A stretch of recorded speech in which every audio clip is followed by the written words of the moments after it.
అందరికీ మరణాత. అందరూ ఎలా ఉన్నారు? ప్రతిరోజు ప్రార్థన చేసుకుంటున్నారా? వాక్యం చదువుకుంటున్నారా? మరలా మీ అందరి ముందుకి ఇలా రావడం నాకు చాలా సంతోషంగా ఉంది.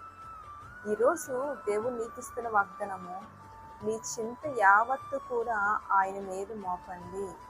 అవునండి. దేవుని బిడ్డలారా, మన జీవితంలో ప్రతి దానికి మనం చింతిస్తూ ఉంటాం. ఆందోళన పడుతూ ఉంటాం. రేపటి రోజు గురించి, ఉద్యోగం గురించి, కుటుంబం గురించి, ఆరోగ్యం గురించి, ఏదో ఒక విషయం గురించి మన మనసులో చింత వస్తుంది, ఒక ఆందోళన వస్తుంది. ఈరోజు ఏ మాట ఉంటే నీ జీవితంలో కూడా చింతిస్తూ ఉన్నావా? ఆందోళనతో ఉన్నావా? ఈరోజు దేవుడు నీకు ఇస్తున్న వాగ్దానం.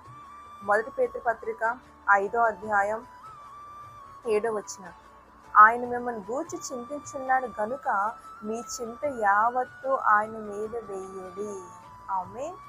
ఈరోజు దేవునికి ఇస్తున్న వాగ్దానం ఇదే. ఇక్కడ మనం చూస్తున్నాం కదా, ఆయన మిమ్మల్ని గురించి చింతిస్తున్నాడు గనుక మీ చింత యావత్తు కూడా ఆయన మీద వేయండి.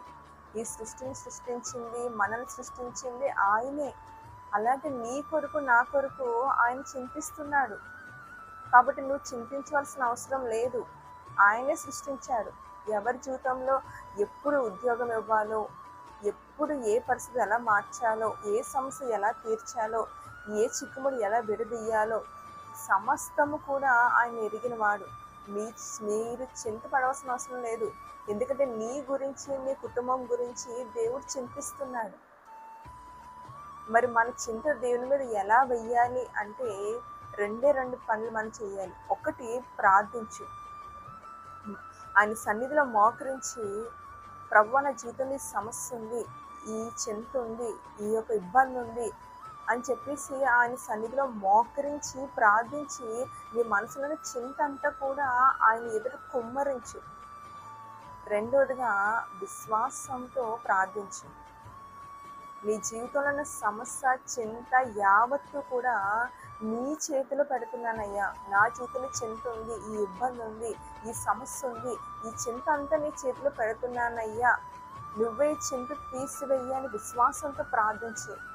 ఖచ్చితంగా దేవుడు నీ చింత తీరుస్తాడు. నీకు ఉద్యోగం ఇబ్బందా, కుటుంబం ఇబ్బందా, ఆర్థిక ఇబ్బందా, ఆరోగ్యం ఇబ్బందా, రేపటి గురించి ఏంటని చింత, ఏ చింతన్నా ఆయన మీద వేయండి. ఖచ్చితంగా నీ చింత ఆయన తీర్చి నేను గొప్ప సాక్షిగా దేవుడు నిలబెట్టుకుంటాడు. ఆయన మీకు తోడై ఉన్నానని నిరూపిస్తాడు. ఆమె మరణాత.